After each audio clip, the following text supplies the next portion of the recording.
Welcome to GSF Weekly. This is Alf Joaquin. It's Sunday night, and I figured might as well do one of these. And tonight, I have the new head football coach of Oak Grove High School joining me, and we're going to talk about a lot of things. So, see you on the other side. GetSportsFocus is brought to you by Summit Partners, leaders in growth equity investing, Ike's Love and Sandwiches, championship level sandwiches every single time, weightsandbars.com, build your home gym and shop locally from the Bay Area's best fitness equipment experts, and by South Bay Construction, a reputation built on trust.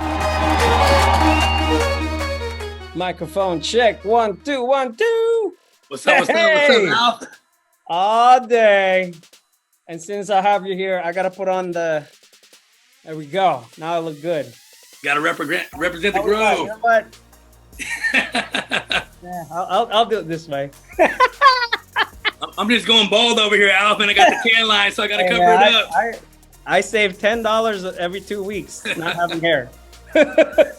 So we got Coach Cordero in the house. Campus started. Oh wow. Not bad. The tan line, it's in full effect. So I was at your practice yesterday, and I thought you guys look. Actually, no, that was not a practice. That was a scrimmage. Yeah, we did a little inter squad thing. And I thought, like, man, this is night and day from day 1 to what is it, like day 14 now? I think we're at day 14 already? I lost count. I think it's lost count. Now. Yeah, so the team looks good, and I think it's pretty obvious. Everybody knows that we're connected. We've been following some of the boys on your squad, and what I really like about the kids is that they're intense. Like, you know, they're not messing around. They really want this year to be memorable. Yeah. It being your first year at Oak Grove as a head coach. So, but before we get started, I mean, we already started. I'll let you introduce yourself to the GSF universe officially. I'm the guy on the sideline with the loud hat, the loud glasses, and the loud chain. Nice. But I'm Coach Cordero. Yeah, man, I'm just happy to be kind of a part of the GSF universe. Me and Alf, we met, I think, when did we meet? Maybe in February. He did the an open tryout. December. When was it? Actually, December. No, I came in late. I wasn't a part of the first tryouts. I popped in because Coach Romero needed some extra guys, and I said, "Hey, can I bring my guys out? Just run some sevens with you guys, and just make it a Sunday thing." which turned into a Saturday, Sunday, Thursday. My goodness! And now here we are. Well, I appreciate the hard work and the attention to detail, and like just the energy that you brought to the table. And I think, you know, the kids, and we had a lot of kids from Oak Grove, Bellarmine, but we had kids from all over. Yeah. And it was a great season that ended, you know, really, really well. And you know, we did some camps after that, and I think next year is going to be really busy. Oh yeah, and better. Absolutely. So I think it was great just because we were able to get these guys developed and kind of set the trend, establish a culture, and I mean it was fun, right? I mean I think that was the biggest thing that all of us adults, you know, when we came together and what we were trying to do was create a culture where the kids can come and have fun. There's so many things that these guys got going on, serious, you know, academics. Other sports that are a little bit more intense that require, like, you know, not to throw baseball out there, but it's a showcase weekend after weekend. You know, it really does take something. And even with our school football programs, you know, it does take a lot of commitment. So for these guys to come out on the weekends and, you know, make the sacrifice, I think one of the biggest things, you know, for me that I got out of it is a lot of people are kind of throwing a lot of shade on the 7th circuit, but at the same time, it gives these guys an opportunity to get to know some guys from the other side of town, if not multiple miles away, have access to kind of the recruiting process that they never really had access to before. You know, as a football coach for a high school team, it's very different to come into that circuit because, you know, there's all the pros to it, but then the cons come too as well. Things are not necessarily regulated the same. You know, it's not a school program, so, you know, who knows where some of these kids are coming from, how old they are. I mean, at the end of the day, we're kind of self-policing the whole thing as we go. And we have had times in, you know, different tournaments we go to where it's like, man, this kid's got to be 25 years old. He's got a mortgage. He's driving a car, you know, all these things. It's like, man, he got 3 kids. But at the same time, you get to see the 8th graders pop up and you're like, wow, that kid's 12 years old and he's playing with 18, 19-year-olds. So overall, I mean, great experience, especially with the off season. I would have been at home twiddling my thumbs if I didn't have, you know, the ability to go out there and join it. So it opened my eyes and also gave me some more ideas on, you know, what we could do in the future to kind of get this thing rolling. Well, I mean, I just released this 1 hour and 14-minute interview with Jurrion Dickey, and I think you watched it already. I watched it. I think 7-on-7 is a big part of his process. I mean, he's going to be a senior, but honestly, I mean, Valley was a great school for him, but he really made the splash. Like he made the national news because of 7-on-7, I think. Yeah. I'm pretty sure of that. I mean, I saw him on the Kelly Clarkson show. Exactly. Yeah, he went viral. Yeah. And so you watched it. So what did you think of the conversation that we had? You know, I think it's interesting because, you know, again, doing the sevens as a club coach and then also coaching the program, also being a teacher. So I am in the classroom the majority of my day rather than being, you know, an off-campus football coach that pops in and is all about winning and is all about football and it's all about the X's and O's of the game. I do take a lot of time to get to know my guys. So I think that it kind of hits me because for somebody that has the advantage to be spending all this time with these kids and truly get an understanding of what they need as people rather than athletes, rather than students, right? And you also get to know their home lives and things that, great responsibility, but also it's something that throws a little bit of weight on our shoulders too. But I think that the biggest takeaway from Jurrion coming out and talking about his experience is, number one, just how mature he is as, I don't know if he's 16, 17, 18, but 17, the amount of maturity he displays just as a kid, right? But then you can also, and I don't know him personally, but kind of after watching the interview, there's a lot more there than just a kid that's a football player. There's a lot more there than somebody that's out here doing X, Y, Z. He has hobbies, he has things he likes to do. And I think when you become so big and when you kind of get that media attention, all that attention of being a quote unquote superstar at this age, you kind of get lost in all of it, right? So I think for him, amazing amount of maturity that he's shown because he's still able to do the things he likes. He understands kind of what's going on. And also, with all of the things changing, recruiting portals open, college NIL deals and whatnot, I think it's awesome for him because it's just another way for him to market himself and really be not just a football player, because at the end of the day, NFL for any player, regardless of your recruiting status in high school, is still a pipe dream. I mean, we know the reality of how many guys get to the league and how many guys actually survive in the league. So for him to kind of still be grounded and not just be 100%, this is what I'm doing, this is what I'm doing, this is what I'm doing, and getting swayed in different directions. And I'm sure he's getting swayed in multiple different directions. Yeah. His ability to ground himself and kind of, establish where his boundaries are even as a 17-year-old kid to say, hey, this is what I'm going to do. This is my life. And, him taking control of the situation, I think it's awesome. I think that, not too many kids that age can make that decision, right? And I think that was a real big, grown man move that he made. And again, like I said, man, best of luck to that guy. At the end of the day, I would love to see that guy go to the league. Love to see him be successful. I'm a local Bay guy myself. I'm from Mountain View. I would actually coached in Palo Alto, but I understand the opposite side of the tracks. Grew up with a lot of kids over there. So throwing the rep for the EPA in there too. I know you threw that in the thing, but I love it. I love to see it. I love that he threw out that it's different. And like I said, man, it's the culture thing. I think that it's 2022 going 2023, man. The old ways of how things used to be in the systems are starting to kind of get torn down. So I think that, I think it's a good thing. But yeah, kudos to that guy. Well, so after the interview, he invited me to come to this event the following day.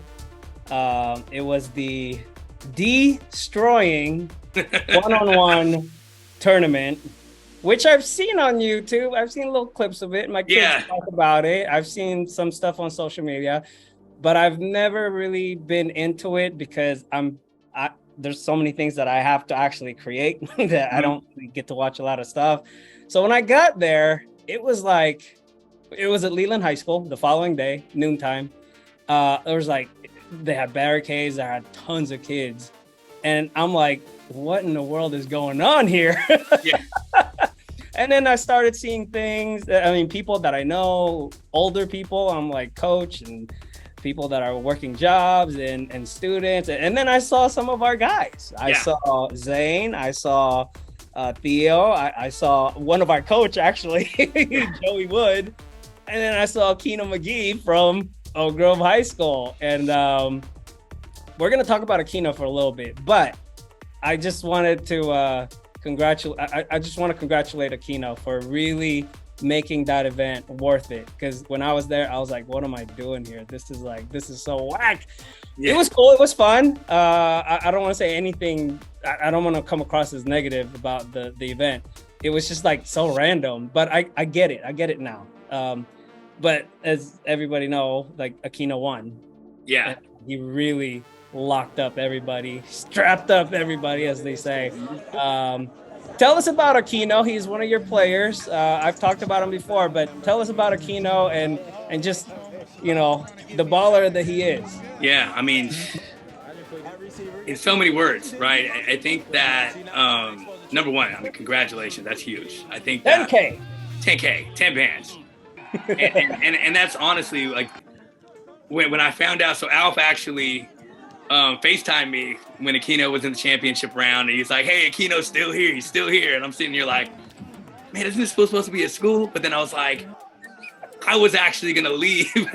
It came across my mind to be like, maybe I'll go check out this competition and see what's going on. But I'm heading into a staff meeting, and Alf hits me on FaceTime, and he's like, hey, Akino's still in it. So, the amount of excitement from you and your energy on the other side of the phone, I'm screaming and yelling outside of my staff meeting. People are probably looking out the window like, what's going on?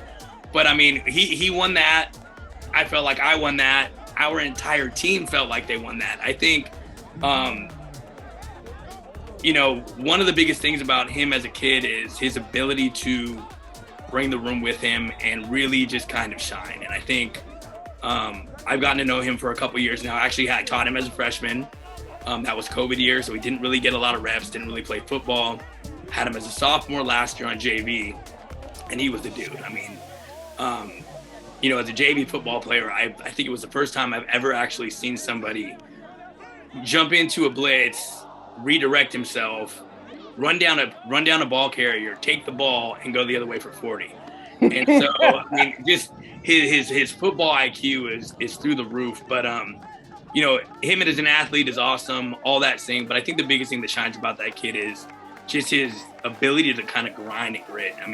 He's one of the guys that'll put his head down and just go for it. And I think that, like, the amount of work that he's put in, it didn't just happen overnight. It wasn't that he just stepped out and he's just this ultimately talented guy. Like, yes, he's gifted. Yes, he's fast. Yes, he's quick.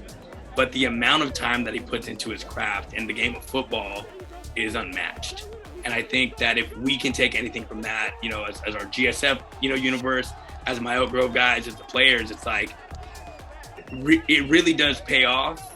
And, if God puts you in a situation to make a decision, right, it's really not up to us in the end, but right place, right time, brought what he had to the table, took an opportunity, and, he went out there and shined. So it was just great to see a kid like that win. And, football's great. We won games together.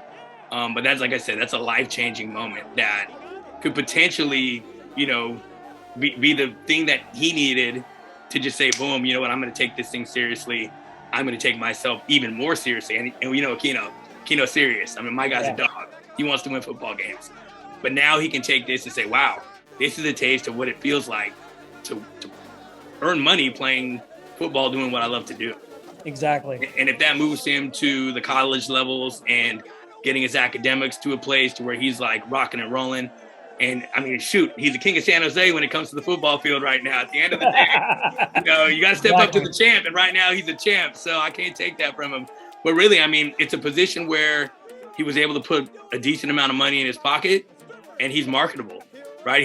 He can take this. If he never plays another game of football, there's a marketing opportunity for him and a saving opportunity for him to set himself up, pretty decently if he's, good with what he's got. So, again, man, I think I jumped out of my seat higher than anybody jumped out when I heard the news, and I'm so happy for him, and I'm just so proud of him for doing that. But, there's going to be a lot of hate, a lot of shade. I know he went out there, but yeah, man, he's a dog.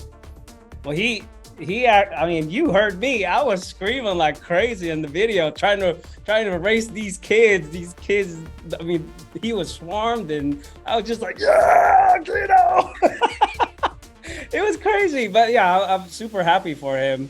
I mean, that energy. He's a very intense kid, and I really got to know him just by interacting with him during our sevens. He seems like a very intense kid. He's humble, and he's not cocky. He's very confident. He can back it up. Yes. And how tall is he? 5'8"? Maybe he might be my height now. and I'm not very tall. He might be 5'7" in cleats. Well, talk about heart, man. He won that tournament. That was all heart and hustle. Unmatched. He just he was going against college dudes, sophomores in college, adults. And he never backed down. And that's what I'm probably going to show this while we're talking, like all his reps, because it's worth watching. It's like, it was incredible. And I'm glad he got it.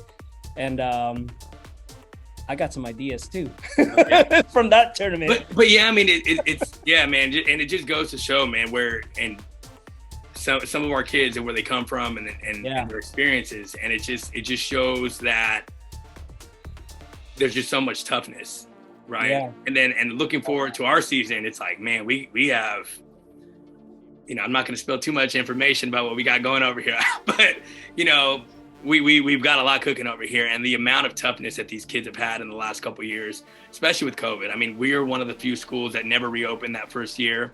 So a lot of our kids were out of school the entire first year of COVID.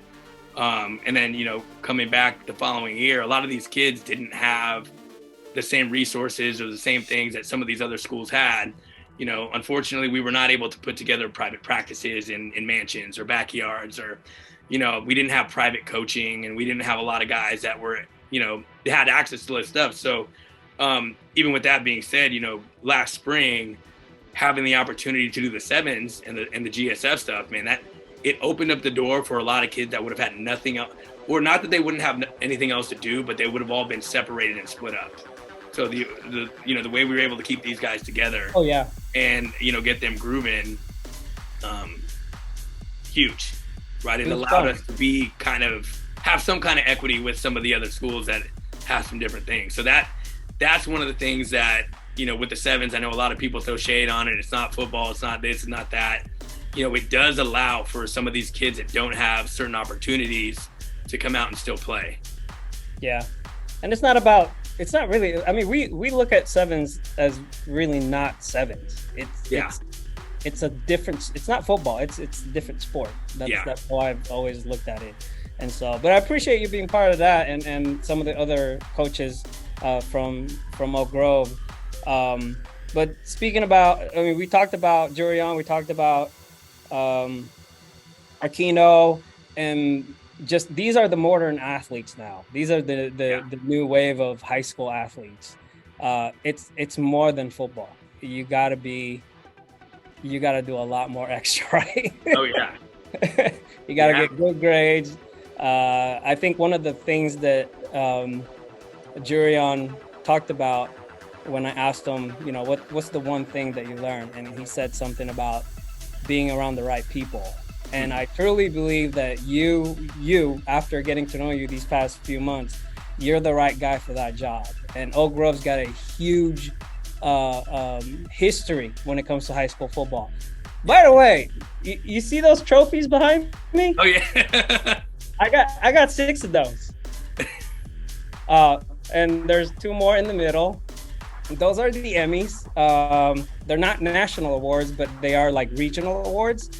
My first Emmy, actually my first 3, are from Oak Grove. I did a feature on Oak Grove football preseason with Coach Buller. That was years ago.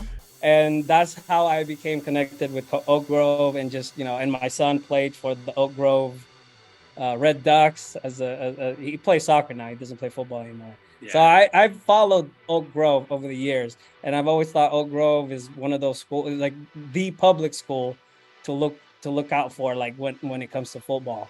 But over the years, things change and things happen, and it seems like the program kind of went down, right?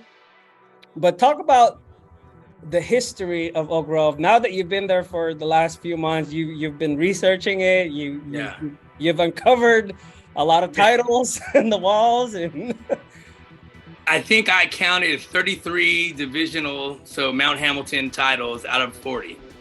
So I think 33 out of 40 were Oak Grove titles.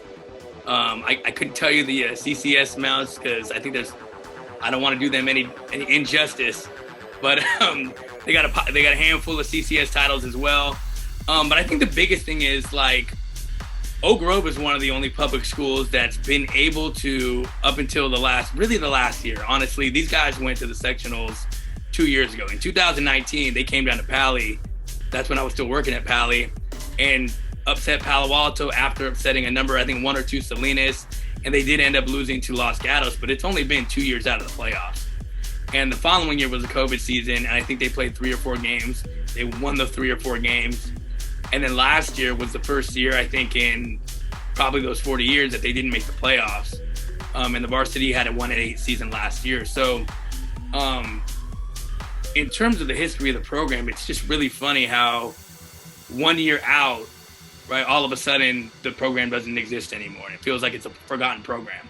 But, to highlight some of the old stuff, you walk into the gym and you see the banners, right? And you're just counting year after year after year after year. And then you think about, like, who were all these guys on these teams? And you think about the guys that walk through these halls. And I remember talking to a parent the other day. He was actually talking about Tim Ryan. He was like, yeah, I remember when I was in Oak Grove, my freshman year, I walk in, jumping in the locker room, and the first guy I saw was Tim Ryan. He looked like a grown man. And the same stories are Andre Carter, Jabril Wilson, yep.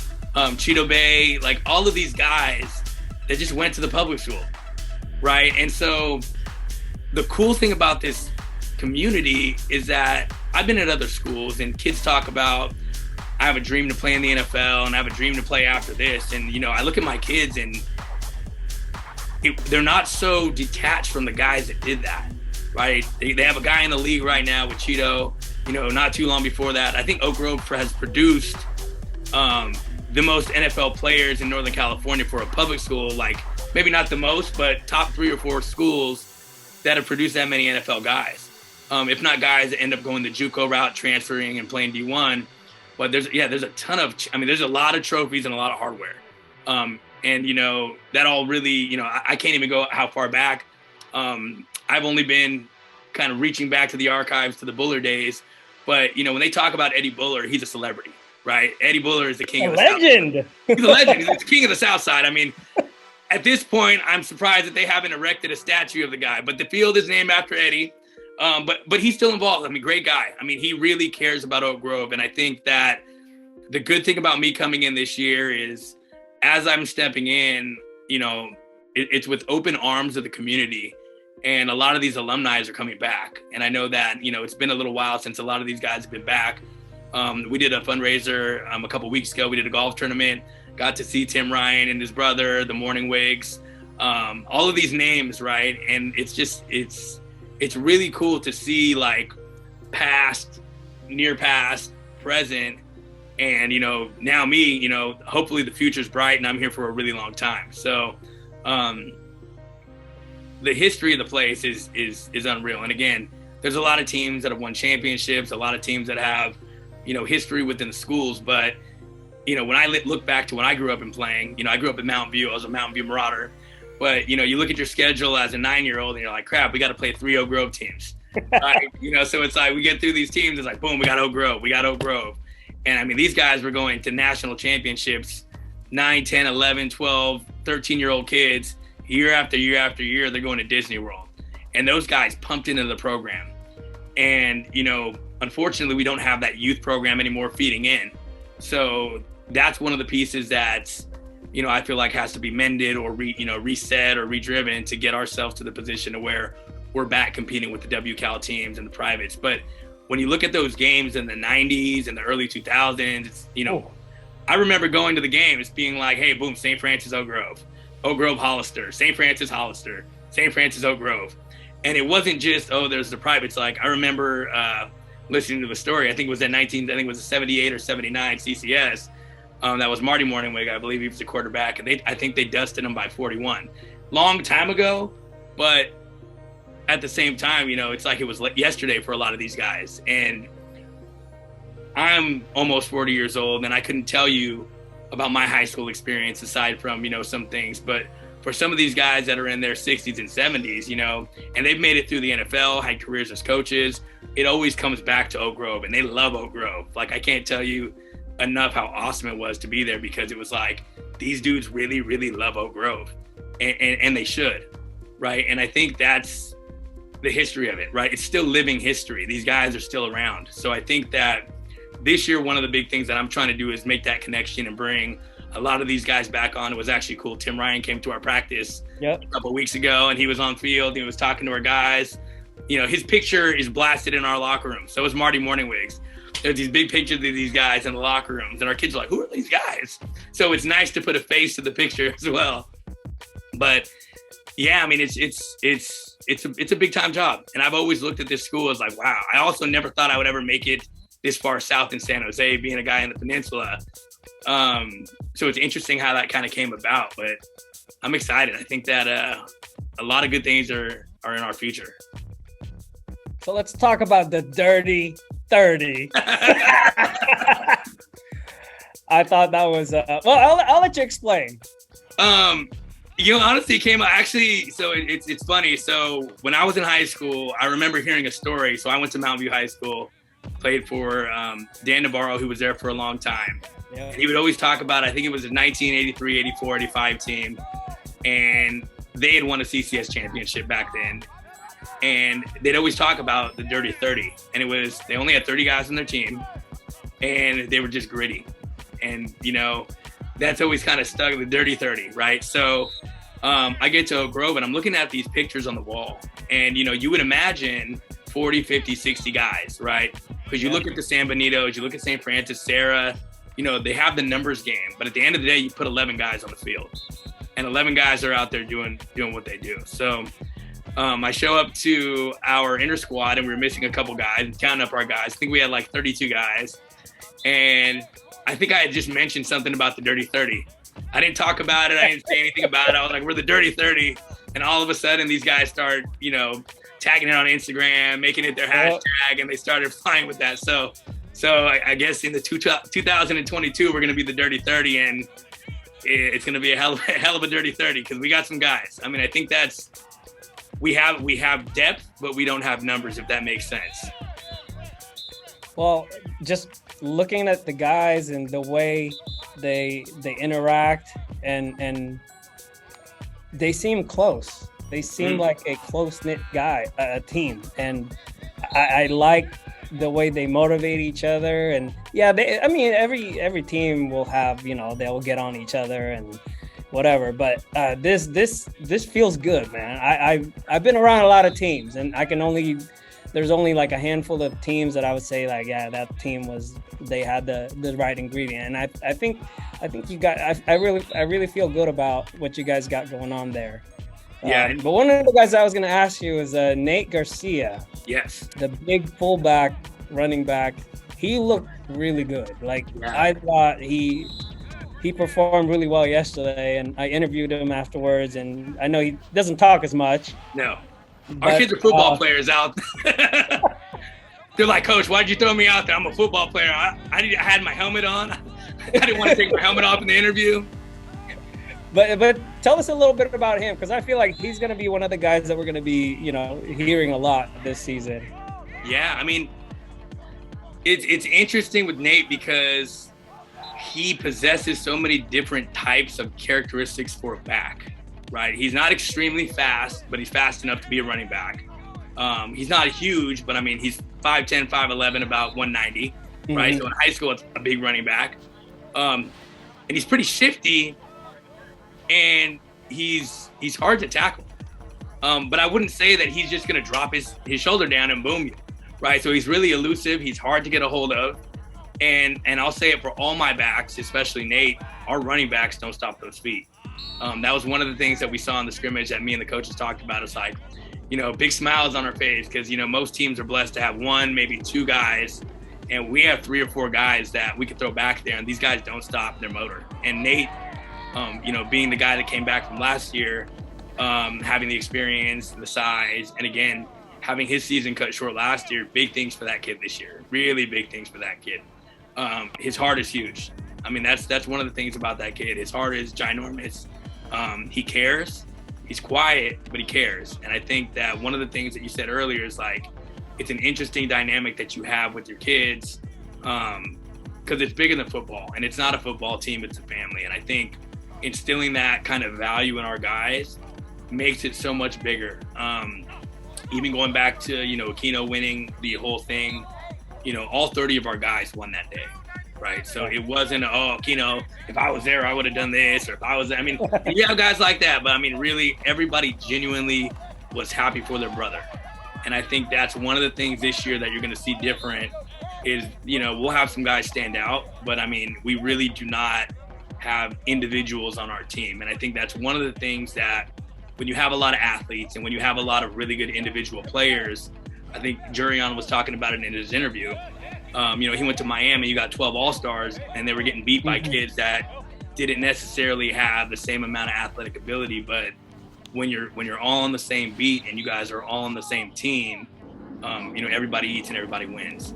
So I think one of the things that, separates us this year versus, some other teams is that, everybody has athletes. It's the varsity level, it's the A-League. We're all going to see somebody that has a guy that's this big and we got a guy that's big. But at the end of the day, when the whistle blows, we have a family protecting family. And I think that's what's going to carry us during the hard times. And I think, we're going to see some adversities, we're going to see some hard times, but our kids care about each other. And I think our kids care about the adults around them, and our kids know that the adults care about the kids. And I think that's one thing that being a public school, not having a huge staff, we are able to establish those relationships. Going back to, I coach football, but I'm not a football coach. And it's just something that I do. It's not who I am. And I think as I'm kind of, projecting that on the kids, that yes, they play football, but they're not necessarily just football players, right? These are boys, these are kids that are going to be men. They're friends with each other, they're brothers. And I think as we kind of dig down that road and we take that approach, we just get so much more out of them.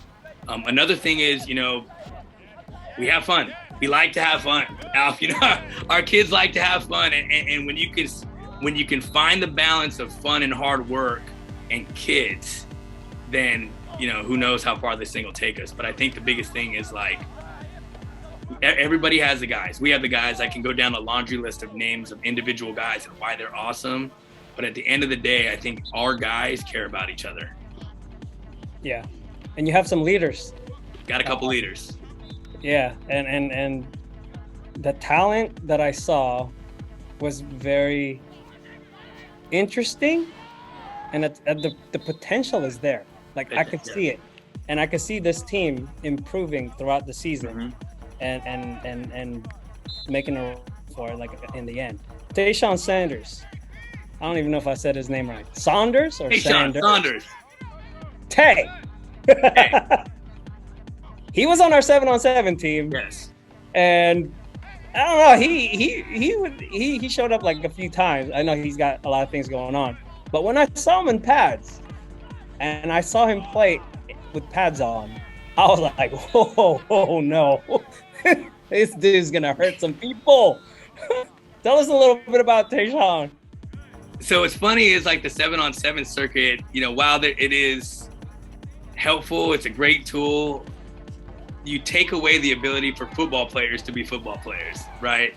And, you know, you run the sevens, the ball goes up, you got to kind of play off it a little bit, right? We want to protect ourselves. We want to go out there. But Tayshawn is balls to the wall. And I think that Tayshawn thinks he's a receiver, but he's a DB. He's a defensive guy. He's a backer. He's a D-end.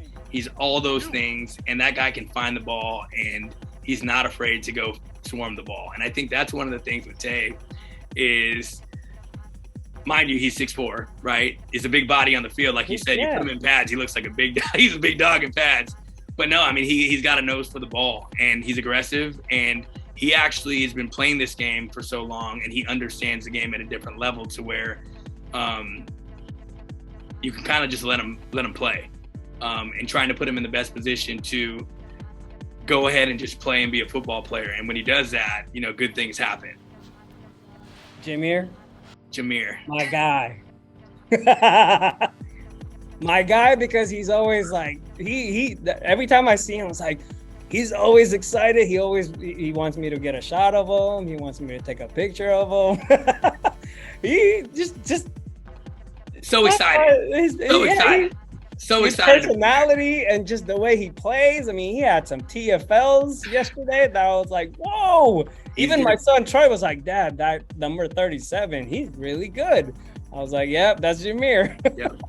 Yeah, he's got a D1 body. I mean, he has all the physical things that you would want in a guy. Big, strong, fast. I think he was one of our faster guys when we did the Top Dog. He did. Ran a 4.6. He was. True 4.6. Not a 4.6 that my brother took in the backyard. He ran a true 4.6. Laser, people, laser. And yeah, he's gonna be a problem. Yeah, I think he's gonna be somebody to really watch out for. Now, I mean, when you're putting together a football team, the line is usually like the most important part. Yes. And I've been scouting linemen all over the place in this area because of something that we're gonna be doing later on in December. Talk about your line and on both sides of the ball. So offensive line, these guys, I mean, I want to say that I did the math a couple different times. We changed some guys here and there, but when we put our front five up there, I think we have about 1,300 pounds on the O line, and we have maybe 1,200 pounds on the O line. So size wise, we got some pretty good guys. And I look at my smallest guy, and he's 6'4", 250 is one of our smaller guys. And I've been to a lot of schools. I've seen a lot of high school football players, and it's just like, whoa, that guy's huge. Now, again, it's not an individual sport. So the biggest stress is, you know, I think our potential and our ceiling is so high because we've got the size, they have the athleticism, and we do have some varsity experience. I think we have 4 guys coming back to our O-line that were all up on varsity last year. So we got a couple sophomores coming up as well to try these guys out. But for our upperclassmen, we're returning 2 seniors and a 3-year varsity player with our boy Sean. And that's going to be when the immovable forces meet the unstoppable objects. Or I said that wrong. The unstoppable objects, the immovable force. But I mean, like I said, when we're pulling through and we're rolling around, those guys are at full speed. I wouldn't want to be in front of them to make a play. So one of the things that I talked to man, we're referring a lot to the Jurrion Dickey interview here. But I know one of the things that he said was, you know, talking about going for the kill early and all that stuff when you have the tools. What do you think of that? I mean, you seem to have the tools to go for the kill early. Yeah. Like, seriously, I think you do. Yeah, I think that, yeah, I mean, when you got the dogs, you got the dogs. and honestly, like I said, I've coached a lot of places, and this is the most raw talent that I've had. They are very. Defense looks really good, Coach. What's that? The defense looks really good. We're simple, but we're not. And I think that's the biggest thing is like, being able to install and honestly, the biggest blessing to me this year was being the head coach for the JV last year, doing the install and bringing these kids up. So we've already had a relationship. I'm not coming out of the blue. And the older kids from last year, you know, not to, you know, to make a positive out of their lack of success last year, I think they bought into the fact that they understand that, you know, with our coaching philosophy and what we're doing, the results are success, right? And I think that putting these guys in a good place to be successful allows them to be the best that they can be with what God gave them, right? I mean, I can't take credit for the size of our kids. I'm not a very tall guy, but at the same time, I could put these guys in the right position to make a play. And I think that it comes down to, on Friday night or whenever we play, our kids putting it together and saying, hey, this is what we want to do. Because at this point, again, like I said, I think the talent's there, the skill's there. It's a will or won't do it. If they want to show up and they will do it, it's going to be a very good night. If we don't want to do it, it's going to be a very long night. But I think that we have the right ingredients. I mean, we're just working with the recipe and tweaking it, but ultimately we're ready to go. And like you said, if the kill shot's there to go out of the gate, we're coming. So, I mean, you've been coaching for a while. You've done not just football, you coach other sports too. Yeah, so yeah. You know all about, you know, youth and sports, and you're also a teacher. Now that you're the head man, what is your goal for your team, for your kids, especially the seniors, before they leave high school? Really, honestly, it's to build an experience for the entire student body. I think the football piece, I have the platform to do something that maybe some other of the coaches for other sports aren't able to do, because it is a big thing. And at that school, it's a big part. But I think for me, bringing the community in and kind of creating a culture where these guys feel at home, and that it's not just about the football team, because when we win, it's not just us winning, it's the entire school winning. And I think that goes, you know, on a bigger picture, we're still recovering from COVID. We're still recovering from online learning. We have a lot of kids that haven't really found what they like to do in high school, what they like to do. And, you know, unfortunately, you know, we're not over-resourced, and we don't have, you know, everything that you could dream of at a different school that might have a lot of money. So a lot of our kids, while they have a lot of kids that have found something that they like, we have a lot of kids who don't. And I think that, you know, if we're able to create something on Friday nights that includes everybody, and you know, and we can figure out ways to make everybody a part of this thing, you know, we're going to bring it back to a culture where, like, Friday nights are Friday nights. And regardless if it's, you know, the people across the street coming in, you know, little kids, youth organizations, Boys and Girls Club, whatever that means, and whoever in the community wants to get on the bus and start rolling, I really want to open. It's a community thing. At the end of the day, I work at the school, and it's easy to get in my car and drive away. It's easy to go back to my quote unquote regular life. I don't do that. My hours are spent there. And being in a public school system, right? We don't have the luxury of, oh, I'm going to go to a private school. I'm going to go to X, Y, and Z. The kids don't have a choice. They're there. So as adults, I think that, you know, I want to win football games. I want to go to playoffs. I want to win a championship. All that I want to do. But I think that it's a bigger thing to bring our community together and have this thing be, it's just a larger scale. At the end of the day, it's a larger scale. It's how can we make our school better? How can we provide more opportunities for other kids that don't have things to do? How can we bring everyone along with us?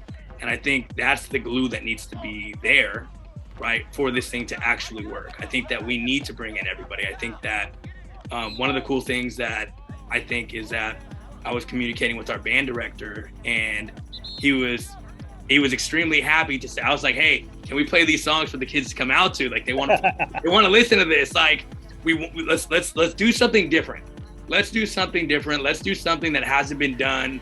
Because coaching football has been done for hundreds of years. I can come in and talk about X's and O's and sit down on a chalkboard. That's been done before. A sweep is a sweep, a toss is a toss, a lead is a lead. No matter what you're in, no matter what formation, whatever, we could talk about that until, you know, you go crazy. But what hasn't been done before is what hasn't been done before, right? And some of it's a surprise. I don't know what it's going to look like, but at the end of the day, like I said, it's a community thing. And I think that the more we bring people in with us, the more positivity we have, the bigger this thing's going to get, bigger than football. And I think that's the approach we're taking. And that's the thing that I hope to leave behind when my time is done. But ultimately, it's as simple as understanding who our kids are, understanding our demographic and our community. Unfortunately, I do have a lot of, players and families that are single parent homes. I do have a lot of kids that have, tough lives at home. So how can we fill in those gaps? And how can I model within my own kid to come in and show these kids that there is a different way, to show these guys that, yes, I'm yelling at you on a Thursday night. Yes, I care about football. But at the same time, you see me interact with my own child. And I can bring him into the locker room. I can bring him with the team, and it is a family thing. So I think, again, at the end of the day, it all circles back to, growing our family and growing with those people. And some people do need extra help at sometimes, and recognizing that and understanding that. And I think, having this platform gives me also the opportunity and the ability to speak for some people that can't, say what they want to say. And I think that's powerful, right? So again, I can go X to O's. I could talk about the CCS runs. We could talk about getting ready for another team, but then that would just make me a football coach. And I think that if my job is to be here, I have to be more than that. Man, I'm excited, man. Hey, man, I'm excited too. And don't get it twisted. It's about football too. It's about football too. Do not get it twisted. It's about football. Here, right from the get-go, when I met you, it was like the energy is different. It's like you're passionate, not just about football, about kids. And that, I think that's what is really, really important when you're in the profession that you're in. Because you're not just a teacher, you're a coach, you're a mentor, you're a brother, you're like the other uncle, you're like the dad, the other dad, or you're a father figure to a lot of these kids from what I've just experienced that we had over the spring. And I really do think you guys are going to have a really great season. This is going to be a start of something special in the South Bay, and I'm glad that we are kind of like a part of it in a way. Oh yeah, big part of it. Big part of it. I got the blue and gold. We repping the Grove. What's kind of cool is like, Coach Romero, he's also one of our coaches and we're connected with him. He coaches at Santa Clara. I'll be talking to him too. Mm-hmm. But Oak Grove is blue and gold. Santa Clara is blue and gold. And Sarah, I've been doing a lot of things with Sarah. Blue and gold. You look good in blue and gold, Al. The blue and gold. Well, speaking of looking good, I don't know what that has anything to do with what I'm about to say, but just working with you, man, I really enjoy it. And I really appreciate you being part of the GetSportsFocus club teams. You were there to support us and we're here to support you. And so I'm going to take this opportunity to invite you and ask you to be the head coach for the very first GSF Senior All-Star game that's going to be in December. We still got to look for a location. Maybe we'll do it at Oak Grove. But I think you would be a perfect coach for one of the teams. And I just wanted to invite you to the head coach for one of the teams. I think that would be dope. Oh, absolutely. I'm in. You already know I'm in. You already know I'm in. Season's over, I'm in. That's that. Well, season might be over, mid-December for you guys. You never know. I'm hoping to make a run. I'm hoping to go as long as we can go. And like I'm very excited to see where we end up. I think that right now we're speculated to go last place. We're supposed to lose. Are you guys really like last? You guys are dead last in the predictions. In the predictions, we're supposed to go dead last, but no shot. Oh, wow. I don't know about that. Who's making these predictions? I don't know. We'll see. We got only time will tell. Well, only time will tell. And time will tell. And I can't wait to see the guys perform. And we'll keep up with you guys. I think we're going to be at your first game. When is the first game? August 27th, Hollister, coming to Oak Grove. Woo! It's a historical game. And I think we're the bigger game that day because I think everybody's playing Friday night. Oh, yeah, I think you got all the press release to all the media people. All the media. Oak Grove football is back, baby. I mean, that's pretty much it, Coach. I'm glad we got to do this. We've been wanting to do this for a long time, but right now is the right time. You know, with everything that's gone on in the last couple of weeks, and you know, this is week 1, right? Officially, or week 0? I think this is the scrimmage week for us for CCS. We have scrimmage week, then we have week 0 the following. Gotcha. I believe. I don't know. They change it, so they change it all the time. I couldn't tell you. I know we can scrimmage this week, and then we can play the following. Gotcha. Well, this is not going to be the only time that we're going to be talking, obviously. Oh, no. I might need to do like a weekly report from you. Yeah, we'll do it college style, man. What's that? Hey. We'll do it college style. I can do college game day. Yeah, exactly. But no, man, I think this was a really good thing that we did. No, absolutely. I'm glad we got to talk. We're on record, so yeah, the Oak Grove community can get to know you a little bit more, and you know, the South Bay can listen in and figure out like ways to help Oak Grove football, because I know it's out there, and there's a lot of alums out there, and I think good things are happening because of just the way you really put this team together. I mean, it's a family thing, right? Yep. So, but yeah, man, thank you for doing this, and I'll see you at practice sometime this week. All right, thanks, Al.